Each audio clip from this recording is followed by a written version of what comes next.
Hi everybody, welcome. The new moon is in Scorpio on the 27th of October at 4 degrees and 25 minutes. Now Scorpio is perhaps the most powerful sign of the zodiac. It's fixed, it's water, and it's all about death and transformation and rebirth and empowerment. And new moons are always an opportunity to have a blank canvas in your life and to start fresh. So let's look at the aspects. Sun and moon, of course, together at the time of a new moon in Scorpio, opposite to Taurus, Uranus in Taurus. Now this is very much a wake-up call and could be connected with your habit patterns. Things that you do just regularly without thinking about it. Now, of course, if they're unconscious habit patterns, then it's very difficult to change them. But if you can become conscious of things that you know you repeatedly do that don't work for you, this is an opportunity at this new moon to break free and to say, hey, I'm going to stop smoking. I'm going to stop that overeating. I won't overspend anymore.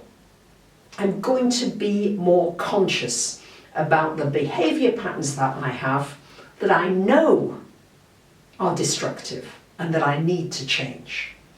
So that's very much this message here of becoming aware.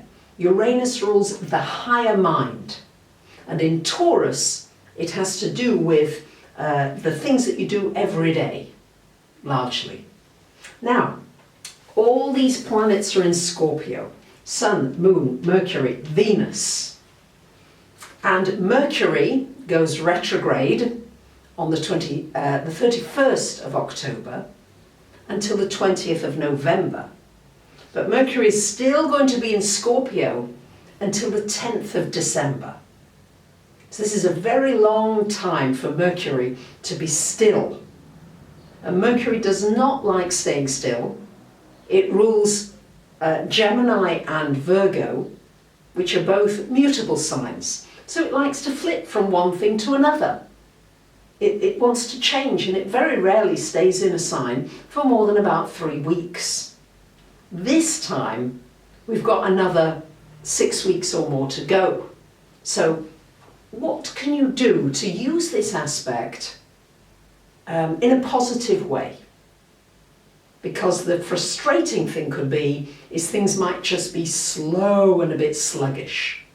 So instead of doing that, this is an opportunity to go deep inside and to do some very deep thinking. Now, I've been doing a lot of deep thinking about my name, and I've never felt comfortable with the name Barbara. It's not that it's a bad name, and it certainly sounds a lot nicer in Greek, Varvara, or in French, Barbara, than it does in English, Barbara. But it actually means stranger. So, on the full moon in Aries, the moon that we just had, I announced my new name, which is Bracha, or Beraka, whatever you prefer. It's easier for you, but Bracha is what people seem to call me. And Bracha means blessing. So I'm feeling great. That's the name that I sign off on now. It's all new. It's a new moon. It's quite intense having a new name and having almost like a different identity. And already things are changing. I've been somebody who's always worn trousers all my life, and now another habit pattern changed, starting to wear dresses, starting to just explore a different identity. So I'm not suggesting that you may change your name, although you may consider that if it's something that you're not comfortable with, but what do you want to change profoundly at this time? Another thing that's happened for me through this deep internal thinking because I knew I had to go deep, is I became aware of this. I had so many wonderful birthday messages. Thank you from so many of you. Lovely greetings and words and touching and all kinds of things. And from one dear friend who I speak to every few days, quite honestly, I didn't get a phone call or anything, and I was quite, I've got to be honest, I was quite devastated. Yeah, the level of emotion was disproportionate to the act. So I went deep. I thought, what's this about? And I began to realize that one of my habit patterns is to have too much of an emotional reliance on one person, and then to funnel too much dependence on that person, if you like, and then if they don't show up or they don't do something, then that affects my entire being. So it was just a real wake-up call. Wow, great, I really need to change something here. So you may get an uncomfortable or even painful wake-up call with this Scorpionic energy, but it's an opportunity to transform yourself into something new and to feel more empowered. Pluto and Saturn coming together on January the 12th. It's a powerful time that we're living in. Times of deep changes in our politics. We're seeing that. Climate change, in the economy, in money, in work. All kinds of things are shifting as we move into this age of Aquarius, and possibly the age of singularity, when machines begin to meld with biology, when we might have chips inside of us that really just clean our blood and just keep us healthy. So these are just future thoughts. But Mars,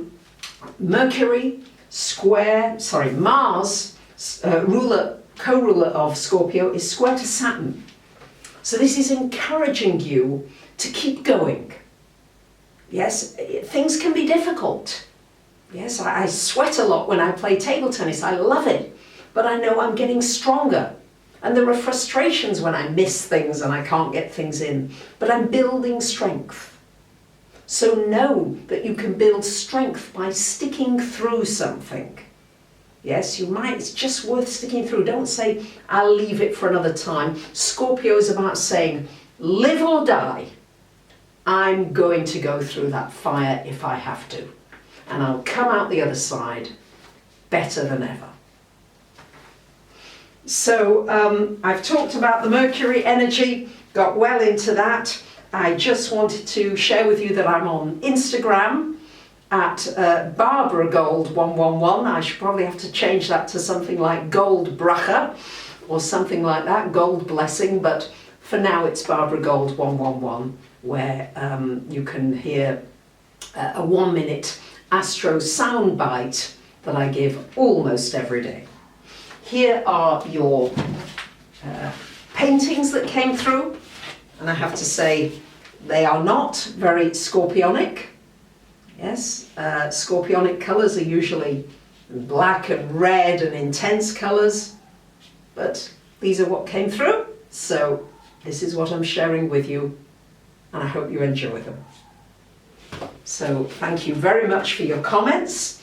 You can give me all your feedback about my new name and everything, and how you're feeling, and the kinds of transformational things that you're going through, that we can share with each other and energetically help one another through these challenging times. So thank you very much for listening. Bye for now.